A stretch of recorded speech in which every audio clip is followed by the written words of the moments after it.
The first assault was being raped at gunpoint when I was 20 years old and just finishing college.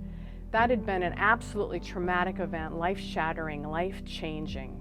And the second assault was something I hadn't even identified as assault at first, and that was my senior pastor, my boss in my first church, coming into my office and forcibly kissing me, part of a pattern of misconduct. I decided I had to do two things. I resolved to do them. One was to write about the first assault, about the rape at gunpoint, and try to unpack not only what happened, but what I believed about what happened and why it changed me and my theology so much.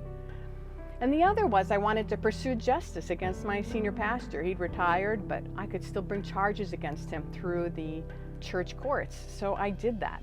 A lot of people reached out to me about sexual assault, and I realized that this subject area was largely untapped, especially from a church perspective, from a faith perspective.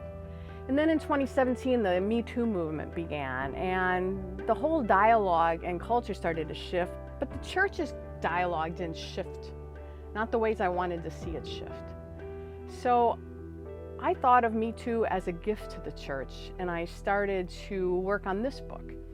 I wanted to address the ways the church needs to change, the way we have to face how we are complicit in sexual abuse, how we do a bad job of supporting victims, how we often circle around the abuser rather than the victim, how we extend grace and mercy to the wrong person. I wanted to center the survivor, not the abuser, in how we react.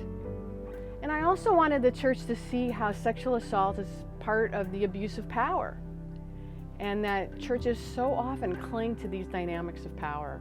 I wanted to use my own story and other people's stories and scripture and interweave the two, because I believe the church can do better and must do better and needs to bring this topic out of the shadows and into the light.